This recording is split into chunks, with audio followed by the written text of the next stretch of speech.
सब्बपापस्स अकरणम् कुशलस्स उपसम्पदा सचित्त पर्योदपनम् एतं बुद्धानं शासनम्. मृत्यू दररोज बुद्धानं मरणानुसती करायला सांगितलं. मृत्यूला आठवण करा. मरणानुसती मृत्यूला आठवण करा म्हणजे काय? मृत्यू केव्हा येऊ शकतो? आजचा दिवस मध्ये शेवटचा असेल त्यासाठी सत्कर्म करा. सत्कर्म करा. सत्कर्माचा साठा असेल तर सद्गती, नसेल तर दुर्गती. आणि नीट लक्ष ठेवा, इस जीवन का अंतिम क्षण अगले जीवन का प्रथम क्षण. पुढचा मग कुठे होणार आहे तुम्हा सर्वांचा? कुठे होणार आहे तुम्हा सर्वांचा? ठरलेला आहे. फक्त तुमचाच नाही, पृथ्वीत राहू त्या सर्वांचा ठरलेला आहे. पुढचा मग कुठे होणार आहे? कुठे होणार आहे? इस जीवन का अंतिम क्षण अगले जीवन का प्रथम क्षण. मृत्यूच्या क्षणी चित्ताची जशी अवस्था असेल तिथंच पुढचा जन्म होणार आहे. ज्या कोण्या व्यक्तीमध्ये, वस्तूमध्ये, प्रॉपर्टीमध्ये मन अडकलं तिथे जन्म होणार आहे. मृत्यूच्या क्षणी मनात जसा विचार आला तिथंच जन्म होणार आहे. आणि मृत्यूच्या क्षणी मनात कोणता विचार आला तुम्हाला सर्वांच्या ते पण ठरलेलं आहे. कोणता विचार येणार आहे? आयुष्यभरचे अनेक प्रकारचे कर्म केले आपण या जन्मात आणि मागच्या असंख्य जन्मामध्ये जे अनेक प्रकारचे कर्म केले, चांगली कर्म, वाईट कर्म, तर कोण्या कर्माचा सर्वात जास्त प्रभाव आपल्या चित्तावर आहे? सर्वात बलवत्तर कर्मसंस्कार कोणता आहे? तोच कर्मसंस्कार वर येणार आणि तसाच पुढचा जन्म. या जन्मात मागच्या असंख्य जन्म जे काही कर्म केले चांगले वाईट, सर्वात जास्त बलवान कोणता कर्मसंस्कार आहे तोच वर येणार आहे आणि तसाच पुढचा जन्म होणार आहे. आणि सर्वात बलवान कर्मसंस्कार आहे धम्म. धम्मापेक्षा बलवान दुसरा कोणताही कर्मसंस्कार नाही. तरी शिबिरामध्ये गुरुजी सांगतात, विपसना करने वाला कोई दुर्गति को जाए हो नहीं सकता. विपसना करने वाला ऐसी जगह पर जन्म लेगा जहां पर साधना कर सकता है. यानी मनुष्य लोक नाही, देवलोक नाही, गुरुजी सांगतात. तर साधना त्यासाठी पण करत राहायची. तर इस जीवन का अंतिम क्षण. ज्याने बुद्धाने त्यांचा धम्म 8व्या खंडात दिलेले आहे. मृत्यू शय्येवरच्या व्यक्तीला कशी सांत्वना द्यावी, कोण सांगू शकेल? हात वर करा. ग्रंथ आहे, अनेकांच्या घरी पण असेल आणि यापूर्वी इथं वाचन पण झाला असेल वर्षात वगैरे वगैरे. तर मृत्यू शय्येवरच्या व्यक्तीला लास्ट स्टेजला आहे. आपल्या कोणी नातेवाईक, प्रिय व्यक्ती, कोणी असो, आई वडील, भाऊ बहीण, पती पत्नी, मुलगा मुलगी, मित्र मैत्रीण, शेजारी, जो कोणी तुमचा प्रिय व्यक्ती लास्ट स्टेजला आहे. बस काही मिनिटात तो प्राण सोडणार आहे. शेवटच्या घटका मोजत आहे. तर त्याला काय सांत्वना द्यायची आपण? हात वर करा. शाळेतल्या टीचरला कसे विद्यार्थी आवडतात? कोणताही टीचर असो, प्रश्न विचारले की हात वर करणारे विद्यार्थी आवडतात आहे ना? आम्हाला पण तसेच आवडतात बरं का. प्रश्न विचारले की हात वर करणारे विद्यार्थी मला पण तसेच आवडतात. आपण समजायचं नाही. कोणी कालही सांगितलं, बोलताना बोलण्याच्या ओघात एखादा शब्द वाक्य असा निघू शकतो की कोणाला टोचेल, कोणाला टोचायचा माझा उद्देश राहत नाही. तर काल सांगितलं कोणाचे कोणते कोणते घागरी आहेत. रिकामा घागर, छिद्रवाला घागर, बिनबुडाचा घागर, का भरलेला घागर, पण जे इथे आहेत उदाहरण. तर मृत्यू शय्येवरती तुला काय सांत्वना द्यावी? 8व्या खंडामध्ये लिहिले बुद्धाने 8वा खंड. आणि या ग्रंथात जे काही लिहिले बुद्धाने जे सांगितलं तेच लिहिले. बाबासाहेबांना आपल्या मनानं काही मध्ये टाकलं असं नाहीये. ग्रंथाचं नाव काय? लेखक तर बाबासाहेब. नाव काय दिलं? बुद्ध आणि त्यांचा. बुद्ध आणि त्यांचा, बुद्धाने दिलं तेच. तर पहिली सांत्वना मृत्यू शय्येवरच्या व्यक्तीला त्याला म्हणायचं, अरे बाबा तुझी मृत्यूची वेळ आलेली आहे. आई वडील, भाऊ बहीण, पती पत्नी, मुलगा मुलगी, मित्र मैत्रीण, नातेवाईक कोणालाही आठवण करू नको. आठवण सुद्धा नको. आई वडीलची सेवा करा, जिवंतपणे एकच सेवा करा. जेव्हा तुम्ही जिवंत आहात तेव्हा आई वडीलची सेवा करा, खूप करा. सगळ्यांनी सांगितलं, महापुरुषांनी, साधू संतांनी आई वडीलची सेवा करा. पण जेव्हा स्वतःच्या मृत्यूची वेळ आली, आई वडिलांना आठवण सुद्धा करू नका. आई वडील तरुण आहेत का, म्हातारे आहेत, रोगी आहेत का, निरोगी आहेत, विसरून जा. आठवण सुद्धा नको. स्वतःच्या मृत्यूची वेळ आली तेव्हा आठवण सुद्धा नको. पती पत्नी, मुलगा मुलगी, आठवण सुद्धा नको. कारण पुन्हा इथेच जन्म होईल. इस जीवन का अंतिम क्षण अगले जीवन का प्रथम क्षण. त्यांना जर आठवण केलं तर पुन्हा इथेच जन्म होईल या दुःखमय संसारामध्ये. आठवण सुद्धा नको. नंबर 2, गाडी, बंगला, पैसा, प्रॉपर्टी, आठवण सुद्धा नको. आता घराचं कोर्टात केस प्रकरण चालू आहे, निकाल कोणाकडून लागेल, आणि मग तुला काय करायचं चालला ना. आता जे काही निकाल लागेल, माझा मोबाईल, अरे कसं पाहिजे मोबाईलचं त्यांना आसक्ती घेईल, काय व्हायचं मोबाईलचं. माझी गाडी, आसक्ती नको. गाडी, बंगला, पैसा, प्रॉपर्टी, वस्तू बदले आसक्ती नको. नंबर 3, इंद्रियांच्या विषयाबद्दल आसक्ती नको. मला डोळ्याला हे पाहणे आवडते, हे रंग रूप वगैरे वगैरे, कानाला हे आवडतं मला, हे म्युझिक संगीत, नाकाला हा गंध आवडतो मला, खायला मला हा पदार्थ आवडतो, त्वचेला हा स्पर्श आवडतो, खूप चांगला स्पर्श आहे, मनाला हे चिंतन आवडतं. नाही, इंद्रियांच्या विषयांचा बद्दल आसक्ती नको. ते पण मग हे नको ते नको ते नको, करायचं काय तुझ्या क्षणी? आयुष्यात जे सत्कर्म केलं त्या सत्कर्मांना आठवण करा आणि मन प्रसन्न ठेवा. रोते हुए आते हे सब, हसता हुआ जो जाएगा वो मुकद्दर का सिकंदर कहलाएगा. खूप जुनं गाणं, जुन्या लोकांना माहित असेल. मुकद्दर का सिकंदर बनना है तो हंसते हुए मरना सीखो, हंसते हुए मरना है तो पहले हंसते हुए जीना सीखो. जिंदगी भर रोते रहेंगे और चाहूंगा मृत्यू के समय मुस्कुराते मरूंगा नहीं हो सकता. आयुष्यभर रडत राहील, दुःख, बेचैनी, अशांती, काळजी, बेचैनी, चिंता, आयुष्यभर बेचैन, नाही, मरताना मी शांतपणे मरेल, शक्य नाही. मरताना शक्य, हसत मरायचं आहे ना, सुखानं मरायचं ना, आनंदानं प्राण सोडायचं ना, तर जीवन पुणे आनंदानं सुखानं जगायला शिकावं. तर जे सत्कर्म केलं आयुष्यात त्यांना आठवण करा आणि प्रसन्नतेनं प्राण सोडा. 1.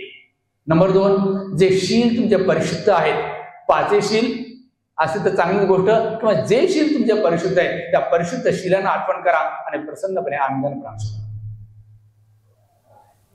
आणि त्यानंतर आपलं चित्त देव लोकावर केंद्रित करा. देवशक्तीचे ॲलर्जी अनेकांना 8व्या खंडात आपलं चित्त देव लोकावर केंद्रित करा. पुन्हा म्हणाले बुद्ध, देवलोक सुद्धा सोडा, आपलं चित्त ब्रह्मलोकावर केंद्रित करा.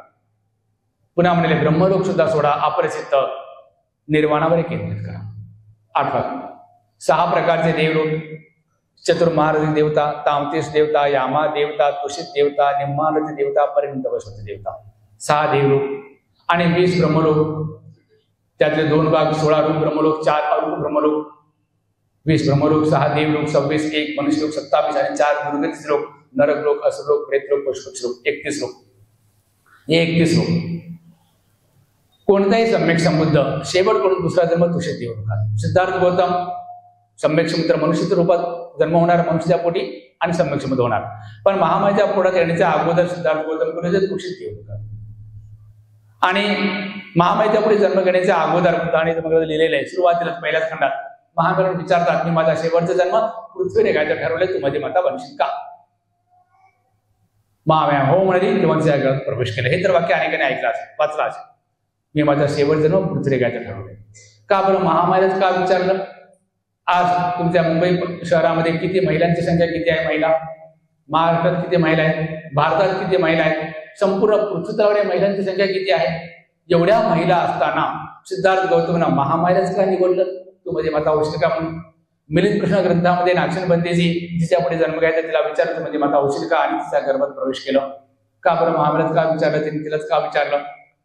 2 कारण आहेत. एक तर अनेक कल्पांपूर्वी महामाया, तेव्हा पण एक महिला होती, कोणी सम्यक संबुद्ध झाली होती, त्या काळात एक महिला झाली होती. आणि त्या सम्यक संबुद्ध ना बघून तिच्या मनात अशी इच्छा उत्पन्न झाली, अनेक महिलांच्या मनात अशी इच्छा उत्पन्न होती की धन्य आहे ती माता जिला बुद्धासारखा मुलगा जन्मला. आणि बुद्धापुढे आपली इच्छा प्रकट करतात की मला सुद्धा बुद्ध माता होण्याचं सौभाग्य प्राप्त व्हावं, मला आशीर्वाद द्या, मला सुद्धा असा मुलगा जन्मावा जो सम्यक संबुद्ध व्हावा. तर ती महिला पण त्या सम्यक सुंदरा म्हणाली, त्या सम्यक सुंदरा मला आठवत नाही. तर ते बुद्ध म्हणाले, तू या जन्मात अरंत होऊ शकतेस. नाही, मला अरंत नाही, मला बुद्ध माता व्हायची. तर ती क्षमता बघितलं आहे का? गौतम बुद्धाला काही महिला म्हणाले, मला पण आशीर्वाद द्या बुद्ध माता होण्याचं. सर्वांना आशीर्वाद नाही, ज्यांची क्षमता असेल तर देतात. मग त्या महिलेला ते बुद्ध म्हणाले, तुझी क्षमता आहे. आजच्या एवढ्या कल्पानंतर सिद्धार्थ गौतमाचा मुलगा तुला जन्मेल, तो सम्यक संबुद्ध होईल. ती भविष्याने त्या बुद्धाची ती खरी होण्याची वेळ आलेली एक. आणि दुसरं कारण, आता ह्या क्षणी वर्तमान काळात संपूर्ण पृथ्वीतलावर जेवढ्या महिला आहेत, सर्वात जास्त शीलवान, सर्वात जास्त सद्गुणी, सर्वात जास्त संयमी जीवन जगणारी, सगळ्या सद्गुणाचा भंडार सर्वात जास्त पहिल्या नंबरला महामाया आहे. बुद्ध माता सोपं गोष्ट आहे, महामायाची निवड केली. तुम्हाला सुद्धा कोणाला जसा वाटत असेल आपल्या घरी कोणता महापुरुष, युगपुरुष, असा महान, जगात प्रसिद्ध जे महापुरुष झालेले असा मुलगा आपल्या घरी जन्माला असा वाटत असेल, तुम्हाला सुद्धा या महापुरुषांसारखं महान व्हावं लागेल. बुद्धानं महामायाची निवड केली ना, तसं महान तुम्हाला सुद्धा व्हावं लागेल. त्याच्या महापुरुष तुम्हाला विचारावं लागेल, तू माझी माता बनशील का म्हणून. आता घर बुद्धमय, दममय, घरातले सर्वजण आणि विशेष करून महिला, ज्या महिलेच्या पुढे तसा महापुरुष येणार आहे, घरात सर्वजण आणि विशेष करून महिला महान धम्मत पारंगत खूप उच्च स्तरावर धम्मत पोहोचलं पाहिजे, तेव्हा तशा महापुरुष तुमच्या घरी तुमच्या पुढे जन्माला येतील. खूप धमक उच्च प्रगती जर असे महापुरुष पाहिजे असते आपल्या घरी जन्मल्यावर तर तुमची इच्छा. तर हे मृत्यूबद्दल तुम्ही ऐकलं. कोणाचा मृत्यू झालाय की लोक रडतात. बुद्धाच्या काळात कोणाचा मृत्यू झाला की लोक रडत रडत बुद्धाकडे जात होते. अमुक आमच्या घरचा आई वडील भाऊ बहीण पती पत्नी मरण पावले. तर बुद्ध म्हणायचे दुःखी होऊ नकोस. 4 प्रकारचे सांत्वना देते बुद्ध. कोणी मरण पावलं आणि कोणी रडत बुद्धाकडे आले आमच्या घरचा अमुक अमुक मरण पावला तर 4 सांत्वना. कोणती सांत्वना? पहिली सांत्वना त्याला म्हणत होते दुःखी झालास तर 3 प्रकारची हानी, दुःखी नव्हता मंगल मध्ये गेलं तर 3 प्रकारचे फायदे. जसं काल सांगितलं सेम फ्रिक्वेन्सीला तरंग कॉन्टॅक्ट होतात, तुरंत कनेक्ट होतात. तुम्ही कोणाही व्यक्तीला आठवण, रेडिओ टीव्हीचं उदाहरण दिलं काल. रेडिओ सुरू करा, जे आठवड्यात सुरू करतात नागपूर मुंबई दिल्ली तुरंत त्या आठवड्यात तुमचा रेडिओ कनेक्ट होईल. त्याचप्रमाणे तुम्ही कोणाही व्यक्तीला आठवण करा. आता या हॉलमध्ये इथं जे कोणी तुमच्या बाजूला जे कोणी बसला तुमच्या बाजूला जे कोणी बसलं त्यांना आठवण करा का तुमच्यापासून हजारो किलोमीटर दूरच्या व्यक्तीला आठवण करा. जिवंत व्यक्तीला आठवण करा का मरण पावलेल्या व्यक्तीला आठवण करा. आज मृत्यू झाला का अनेक वर्षापूर्वी मृत्यू झाला काही फरक पडत नाही. ज्या व्यक्तीला आपण आठवण करतो तुरंत आपलं चित्त त्या चित्ताशी होणं आणि आपल्या चित्तामध्ये जे विचार आहेत तेच तरंग तिकडे जातात. कोणाचा मृत्यू झाले की पहिलं काम आपण काय करतो त्या व्यक्तीला आठवण करून दुःखी होतो. त्या व्यक्तीला आठवण केलं जे कोणी मरण पावलं तुमचे आई वडील आजी आजोबा जे कोणी मरण पावले त्याचं फोटो आहेत काय त्यांना आठवण केल्याबरोबर आपल्या चित्त त्या चित्रात ठेवून जाईल आणि आपल्या चित्रात काय दुःख आहे व्याकुळता आहे बेचैनी अशांती ते रडायचे दुःखाचे व्याकुळ जे तरंग त्या व्यक्तीकडे जातात. जे रडतो ते काय करतो आपल्या मृत व्यक्तीला त्रास देतोय. जिवंत असताना कधी सुख दिलं कधी दुःख दिलं कधी हसवलं कधी रडवलं त्रासच तरंग पहिली आहे. दुसरी आणि आपली आणि आपण रडतो ते काय करतो आपल्या हातात रडायचे बियाड. मी माझ्या चित्तात रडायची बियाड ऐकेन आणि मला हास्याचे फळ येऊ शक्य आहे. मी दुःखाचे बियाड ऐकेन आणि मला सुखाचे फळ येऊ शक्य आहे का? जशी बियाड तशीच फळ दिले ना हा जोरो पडीन रडतो म्हणजे रडायचे दुःखाची बियाड होते आपल्या अंतःकरणामध्ये अनेक जन्म हजारो पडीनं रडायचे दुःखाचे फळ मिळते. उदाहरणार्थ एखादं बी टाकलं जमिनीत समजा आंब्याचे बी टाक एक बी टाक बी एक टाकलं झाड एकच येणार फळ सुद्धा एकच येईल का? हजारो फळ येतील आणि दर मोसमला दर ऋतूला पुढच्या वर्षी हजारो त्या हजारो फळामध्ये सुद्धा त्याच फळाची बी येते. हजारो बिया पुढे जमिनीत जाते हजारो झाडं होते. हजारो झाडांचे लाखो फळं लाखो बिया लाखो बियांचे लाखो झाडं करोडो फळं प्रोसेस मल्टिप्लिकेशन वाढतच जाते. जर रडतो म्हणजे रडायचे बिया टाकतो अनेक जन्मापर्यंत हजारो कोटी रडायचे दुःखाच्या व्याकुळची फळं आपल्याला भेटणार आपली आहे. आणि तिसरी हानी रडतो म्हणजे घरातलं वातावरण दूषित करतो. आपण रडतो दुःखी होतो व्याकुळ होतो. पहिली त्या व्यक्तीची हानी दुसरं आपलं भविष्य दुःखमय आणि तिसरं वातावरण दूषित 3 प्रकारचे आहे. मंगलकामना केलं तर 3 प्रकारचे पाहिजे. व्यक्तीला मंगलकामना करा ज्यांचा फोटो आपण घरात ठेवतो मंगलकामना करा. माझ्या मैत्रीण माझ्या पुण्यात तुम्ही भागीदार आहे मंगल म्हणजे तुम्हाला मंगलकामना करा. ते मैत्रीचे करुणीचे प्रेमाचे तरंग त्यांच्यापर्यंत जातात. त्यांचा जन्म जिथे झाला असेल पुढच्या बाहेर त्यांना मंगल वाटतं हलकं वाटतं आनंद वाटतं प्रसन्नता वाटतं त्यांचा मंगल. दुसरं आपलं कल्याण आपण मंगल म्हणजे प्रेमाचे आपुलकीचे बिया टाकतो आपल्या हातात करण्यात अनेक जन्मापर्यंत हजारो कोटी मैत्री करुणा प्रेम आपुलकी सद्भावनाच आपल्याला भेटतं. आणि तिसरं मंगलमंत्री करतो घरातलं वातावरण शुद्ध होतं पवित्र होतं. 3 प्रकारचे फायदे. पहिली सांत्वना हे तिथे बुद्ध रडणार. काही जण रडणं कमी झालं पण काही जण आणखी रडतात. बुद्ध त्यांना दुसरी सांत्वना देते अरे कोणासाठी रडत असतो? रडणारे लोक म्हणते नाही ते मरण कोण म्हणजे आई वडील. अरे कोण आई वडील कोण भाऊ बहिणी? जसं काल सांगितलं तुमचे मुलं आजच्या 50-60-70 वर्षापूर्वी तुमच्या होते का? 50-60 वर्षानंतर तुमच्या राहणार आहेत का? तुमचे आई वडील 50-60-70 वर्षापूर्वी तुमच्या होते का? 50-60-70 वर्षानंतर तुमच्या राहणार आहेत का? हे टेम्पररी नातेवाईक आहे. टेम्पररी नातेवाईक काय रडताय म्हणतो. त्याचा प्रवासात आपण जातो रस्त्यात कोणतरी सहप्रवासी आपल्याला भेटतो काही अंतर एकत्र प्रवास करतो नंतर तो त्याचा मार्ग आपल्या मार्ग.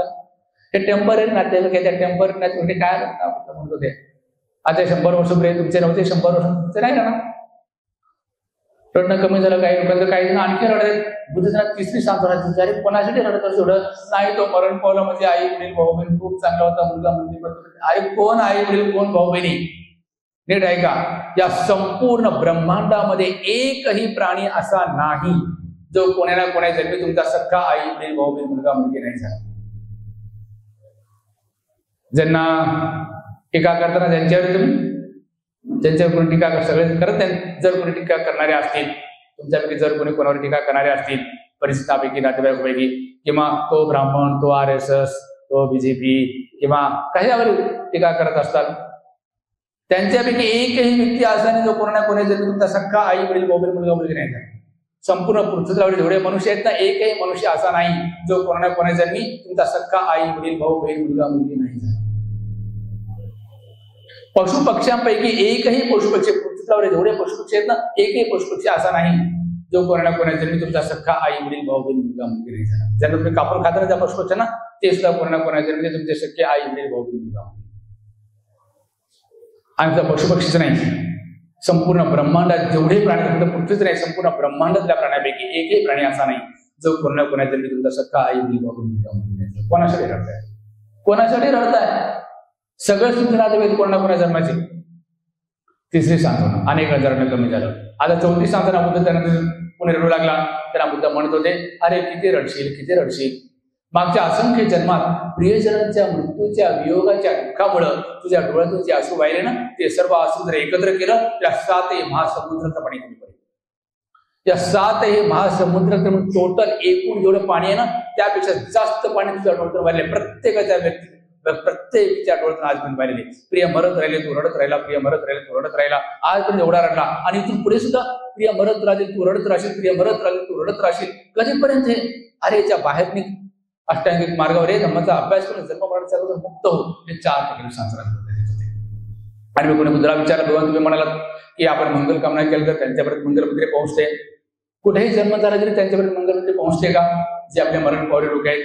आता कोणी कोणी परित्राणा बनवतात पुण्यानुमोदन म्हणून, घरी परित्राण पाठ पुण्यानुमोदन आमचं कोणी मरण पावलं, आणि त्याच तारखेला करणं आवश्यक नाही. लक्षात ठेवा सर्वजण. समजा एखाद्या तारखेला आपले कोणतरी मरण पावले, आई वडील भाऊ बहीण मुलगा मुलगी आजी आजोबा एखाद्या अमुक तारखेला मरण पावले. आता दरवर्षी पुढच्या वर्षी त्याच तारखेला केलं पाहिजे, काही कंपल्सरी नाही. गोयंका गुरुच्या सुंदर बरोबर त्याच तारखेला होतं का पकडायला बरोबर पकडा? तुमच्याकडे त्याच तारखेला होता का? मागे पुढे केव्हा जो दिवस रविवारचा दिवस आला त्याच्या मागे पुढे त्या तारखेला करतात. माताजीचं 5 जानेवारी, गोयंका गुरुची पत्नी शाहजी उभाकीने 19 जानेवारी स्मृती दिवस, गुरुचा स्मृती दिवस 30 जानेवारी, शाहजी उभाकीचा स्मृती दिवस 19 जानेवारी, माताचा 5 जानेवारी, 14 जानेवारीला केलं तरी काय. केव्हाही करा, जवळपास त्याच दिवशी केलं पाहिजे, काही कंपल्सरी नाही. तुमच्या सोयीनुसार पर्याय दिवशी करू शकता. आणि 22 प्रतिज्ञामध्ये काय सांगितलं? 22 प्रतिज्ञा पूर्ण नाही का? 22 प्रतिज्ञा पूर्ण नाही. बरं 22 प्रतिज्ञा याच्यामध्ये काय सांगितलं बाबासाहेबांनी? मी श्राद्ध पक्ष करणार नाही, पिंडदान करणार नाही. 10 वेळ संपत आला. श्राद्ध पक्ष करणार नाही, पिंडदान करणार नाही. मला पुण्यानुमोदीचा कार्यक्रम झाला, म्हणजे एखादं पुण्य करून हे पुण्य माझ्या पूर्वजांना प्राप्त होते, मरण पावले. आता संकल्प करायचा असेल तर त्यांना प्राप्त नाही तर नाही. इकडे तुम्ही हजारो पुरुषांना भोजन दिलं ना, तुमचे आई वडील कोणाचे स्मृती दिवस असेल किंवा काही कारण असेल, हजारो पुरुषांना भोजन दिलं, फक्त तुम्हाला त्याचं पुण्य मिळेल. जेवढी श्रद्धा आहे तेवढ्या प्रमाणात. दिवंगताना नाही. संकल्प नाही केला तर, संकल्प केला तर त्यांना प्राप्त. हे जे संघदान केलं, एका भिक्षुकाला दिलंय, कोणतेही सत्कर्म छोटा असो मोठा असो, ज्या सत्कर्माचं पुण्य माझ्या आई वडिलांना प्राप्त, जे कोणी मरण पावले, आई वडील भाऊ बहीण मुलगा मुलगी जे कोणी मरण पावले त्यांना प्राप्त हो, असा संकल्प केला तरच त्यांना प्राप्त. नाही तर संकल्प करावा ते, हे जे भिक्षुना भोजनदान देते, पाणीदान देते, हे माझ्या पूर्वजांना प्राप्त हो, तर प्राप्त. नाही तर एकदा राजा बिंबिसार बुद्धाला बोलावला, भोजनदान दिलं. बुद्ध पुण्याने बुद्ध आशीर्वाद गाथा केले. त्या रात्री याला खूप भयानक स्वप्न पडले. बुद्धाला विचारलं, तू म्हणे की तू संघदान तर केलंच, पण याचा पुण्य माझ्या पूर्वजांना मिळावा असं संकल्प केला नाहीस. पुन्हा संघाला भोजन करतो, याचं पुण्य माझ्या पूर्वजांना प्राप्त होते, तेव्हा त्यांना प्राप्त होते. मग लोकांना विचारलं, पूर्वज कुठे पण जन्म झाला असला 31 लोकांपैकी, तरी हे पुण्य त्यांना भेटतं का? नाही, सगळीकडे नाही भेटत. काही ठिकाणी सुद्धा, काही ठिकाणी नाही. उदाहरण पाहिजे, तुम्ही कोणाला फोन लावता, कधी कधी फोन लागतं आणि कधी कधी not reachable, out of coverage area असं उत्तर येतं ना. तसं 31 लोक तुम्हाला सांगितले. आता जे कोणी आपल्या घरातले मरण पावलेले आहेत त्यांचं 31 लोकांपैकी काही लोक आउट ऑफ कव्हरेज एरिया आहेत, काही लोक इन कव्हरेज एरिया. या 31 लोकांपैकी तुमच्या घरात जे कोणी मरण पावले त्यांचा जन्म जर अशा लोकांत झाला असेल की जे आउट ऑफ कव्हरेज एरिया, तर इथं तुम्ही त्यांच्यासाठी काही करा, किती करा, हे पुण्य त्यांच्यापर्यंत नाही पोहोचणार. Out of coverage area. पण ते जर इन कव्हरेज एरिया झालेला असेल तर 100% त्यांना लाभ होतो. आपण जे काही करतो त्यांच्यासाठी संकल्प करायचा, हे पुण्य त्यांना प्राप्त हो, 100% त्यांना प्राप्त. ते जर इन कव्हरेज एरिया असेल तर. आज त्यांचा पुढे जन्म झाला हे आपल्याला माहित नाही, मग काय करायचं? तुमचं तुम्ही मंगल कामना करा ना त्यांना. ते जर इन कव्हरेज एरिया असेल तर त्यांना पुण्य प्राप्त होईल, नसेल तरी हानी तर होणार नाही. आता मंगलमूर्तीचा फायदा, आपल्याला फायदा, वातावरण शुद्ध, आणि अनेक जन्मापर्यंत आपल्याला मैत्री करुणा प्रेमाची फळं मिळतील आपल्याला. आणि मंगलमतीचं काल सांगितलं पृथ्वी तलावरच्या सर्वच्या सर्व सत्कर्म मिळवणे मंगलमतीच्या अंशही बरोबर नाही करू शकत या ग्रंथामध्ये. तर मृत व्यक्तीबद्दल मंगल कामना करायचं. आणि एक दिवस नाही, वर्षाचे 365 दिवस आयुष्यभर जे कोणी मरण पावलं, हा त्याचा वर्षातून एक दिवस ज्या तारखेला मरण पावलं त्या तारखेला नाही, रोजही जे सत्कर्म करता, रोज पक्षाला पाणी ठेवलं, रोज ध्यान साधना केलं, मंगलमंत्री केलं, रोजही हे जे सत्कर्म केलं याच्या पुण्यामध्ये पूर्वजना प्राप्त हो, ह्याच्या पुण्यामध्ये पूर्वजना प्राप्त हो, रोजही मंगलकर्म. आणि संकल्प केला तरच त्यांना प्राप्त होते, हे लक्षात ठेवा.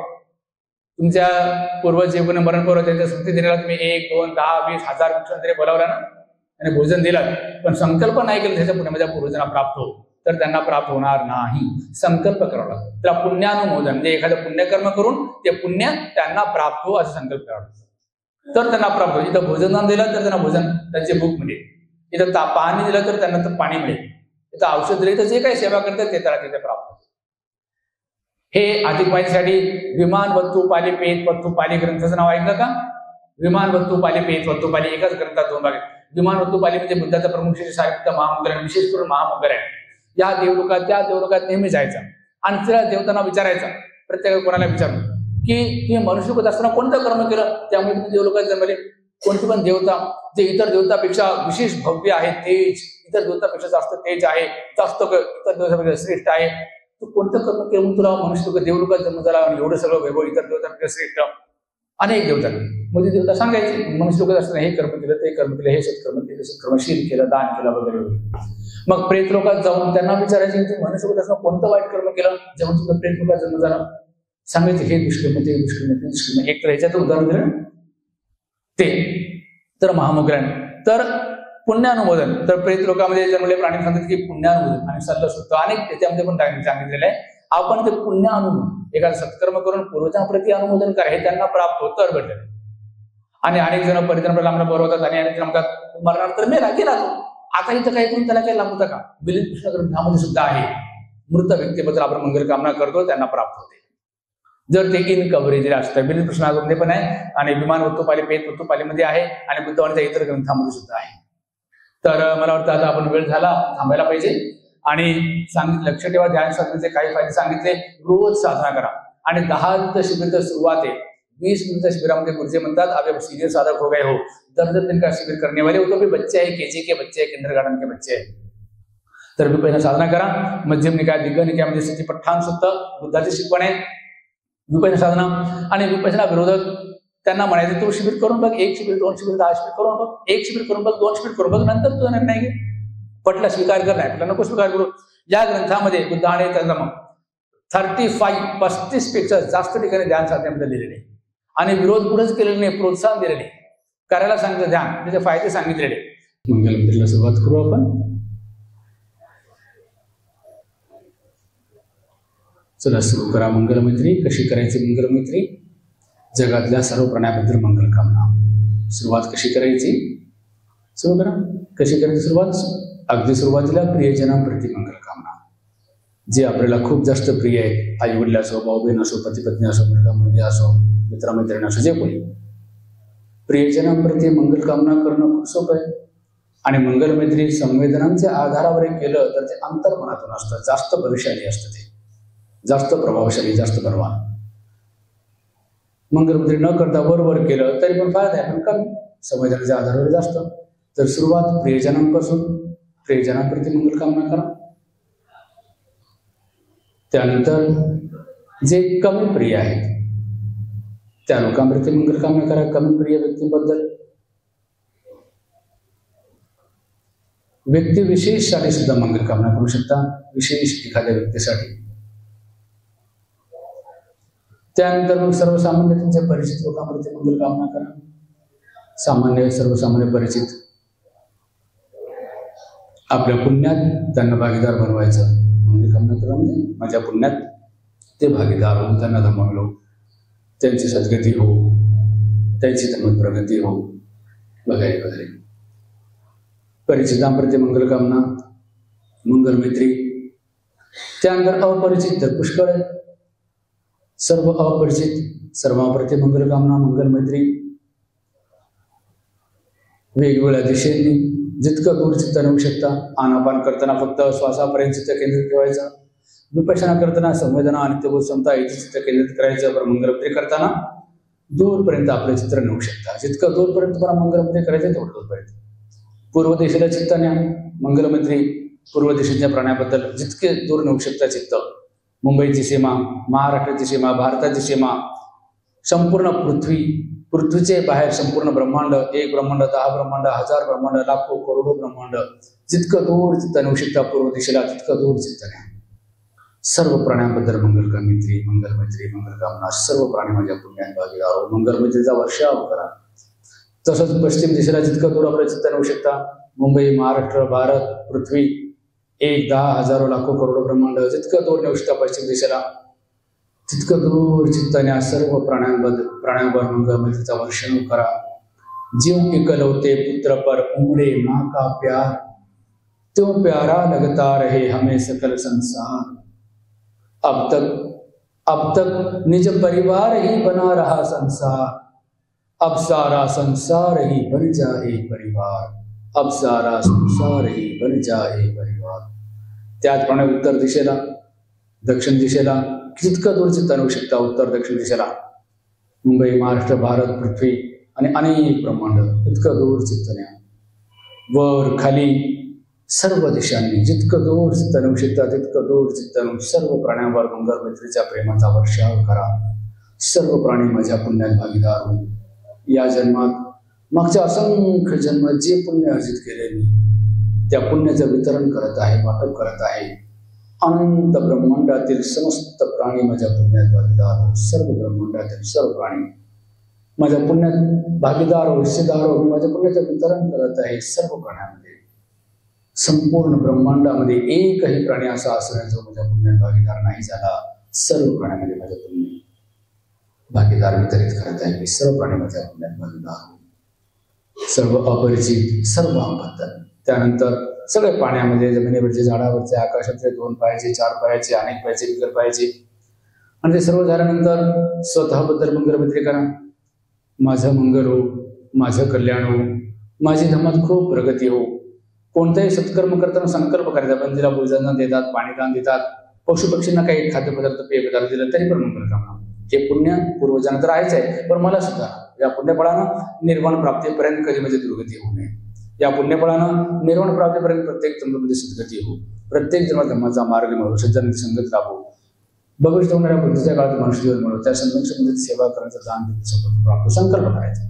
संकल्प फार बलवान असतो.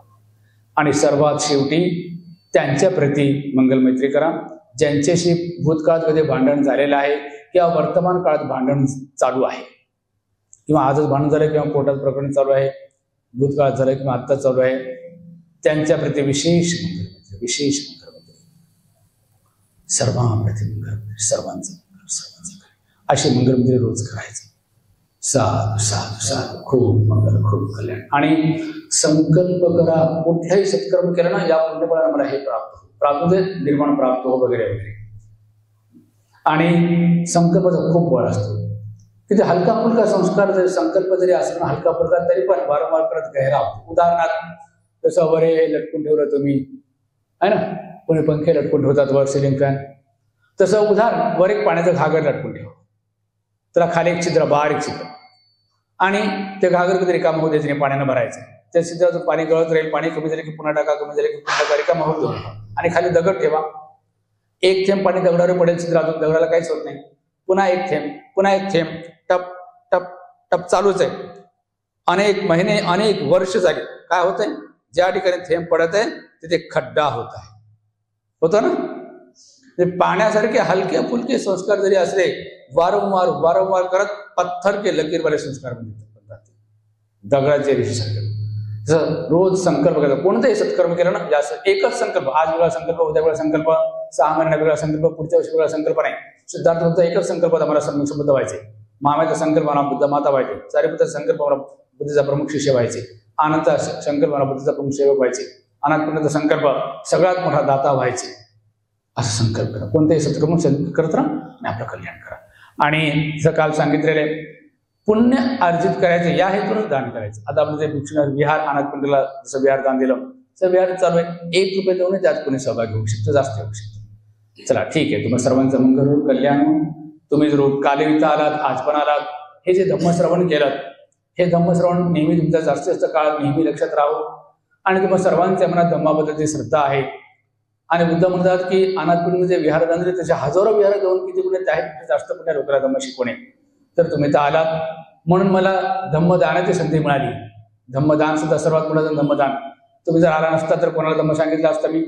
या निर्जीव वस्तूंना, या भिंतींना, फरशीला, या निर्जीव वस्तूंना सांगू शकलो नसतो. तर तुम्ही आलात म्हणून माझी धम्माची पारमिता वाढली 2 दिवसामध्ये. तर तुम्हाला सर्वांना खूप साधुवाद, खूप मंगळ तुम्हा सर्वांच्या मनात धम्माबद्दलची श्रद्धा आहे, दिवसेंदिवस खूप वाढतो. गंभीरपणे धम्माचा अभ्यास करून तुम्हाला सर्वांना निर्वाण लाभो. बुद्धवाणीच्या शेकडो ग्रंथांचा गंभीरपणे अभ्यास करण्याची, विपश्यनाचे 20, 30, 45, 60 शिबिरं करण्याची, वारंवार करण्याची संधी तुम्हाला मिळो. आणि धम्मात खूप प्रगती हो. तुमची धम्माची प्रगती बघून अनेक लोक धम्माकडे आकर्षित हो. अनेक लोकांसाठी धम्माचा आदर्श उदाहरण स्थापित करून सौभाग्य प्राप्त हो. निर्वाण प्राप्तीपर्यंत प्रत्येक जन्म तुमची सद्गती हो. प्रत्येक जन्म जनते संगत लाभो. प्रत्येक जन्म धम्माचा मार्ग मिळो. प्रत्येक जन्म तुम्ही सर्व माझ्या पुण्यात भागीदार हो. धम्माशी संबंधित तुमच्या सर्व संकल्पना पौर्णिमेच्या चंद्राप्रमाणे परिपूर्ण हो. मग सर्वांचं मंगल हो, कल्याण हो. भविष्य मंदिरा बुद्धाच्या काळचे मनुष्यजन्म मिळो. त्या सम्यक संबंधाची, त्यांच्या संघाची सेवा करण्याचं दान तुम्हाला प्राप्त हो. खूप मंगल. सा